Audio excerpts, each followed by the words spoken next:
Luke, chapter 13. Now there were some present at the same time who told him about the Galileans, whose blood Pilate had mixed with their sacrifices. Jesus answered them, "Do you think that these Galileans were worse sinners than all the other Galileans, because they suffered such things? I tell you, no, but unless you repent, you will all perish in the same way. Or those 18, on whom the tower in Siloam fell, and killed them. Do you think that they were worse offenders than all the men who dwell in Jerusalem? I tell you, no, but unless you repent, you will all perish in the same way." He spoke this parable.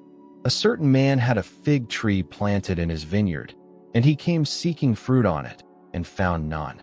He said to the vine dresser, "Behold, these 3 years I have come looking for fruit on this fig tree, and found none.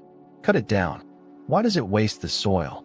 He answered, "Lord, leave it alone this year also, until I dig around it and fertilize it.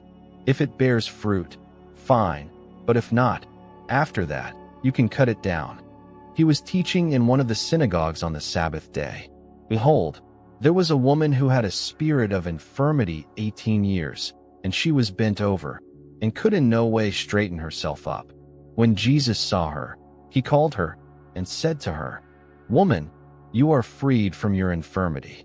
He laid his hands on her, and immediately she stood up straight, and glorified God.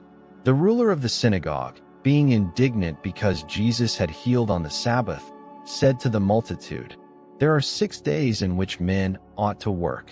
Therefore come on those days and be healed, and not on the Sabbath day." Therefore the Lord answered him, "You hypocrites! Doesn't each one of you free his ox or his donkey from the stall on the Sabbath, and lead him away to water? Ought not this woman, being a daughter of Abraham, whom Satan had bound 18 long years, be freed from this bondage on the Sabbath day?" As he said these things, all his adversaries were disappointed, and all the multitude rejoiced for all the glorious things that were done by him. He said, "What is God's kingdom like? To what shall I compare it? It is like a grain of mustard seed, which a man took and put in his own garden. It grew and became a large tree, and the birds of the sky live in its branches." Again he said, "To what shall I compare God's kingdom? It is like yeast, which a woman took and hid in 3 measures of flour, until it was all leavened." He went on his way through cities and villages, teaching and traveling on to Jerusalem. One said to him, "Lord, are they few who are saved?" He said to them, "Strive to enter in by the narrow door, for many, I tell you, will seek to enter in and will not be able. When once the master of the house has risen up and has shut the door, and you begin to stand outside and to knock at the door, saying, 'Lord, Lord, open to us,' then he will answer and tell you, 'I don't know you or where you come from.' Then you will begin to say, 'We ate and drank in your presence, and you taught in our streets.' He will say, 'I tell you, I don't know where you come from. Depart from me, all you workers of iniquity.'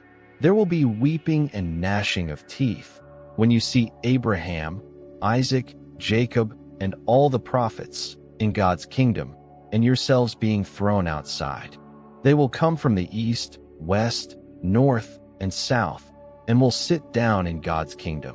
Behold, there are some who are last who will be first, and there are some who are first who will be last."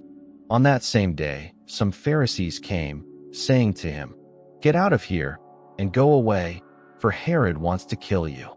He said to them, "Go and tell that fox, behold, I cast out demons and perform cures today and tomorrow, and the 3rd day I complete my mission. Nevertheless, I must go on my way today and tomorrow and the next day, for it can't be that a prophet would perish outside of Jerusalem. Jerusalem, Jerusalem, that kills the prophets and stones those who are sent to her. How often I wanted to gather your children together, like a hen gathers her own brood under her wings, and you refused.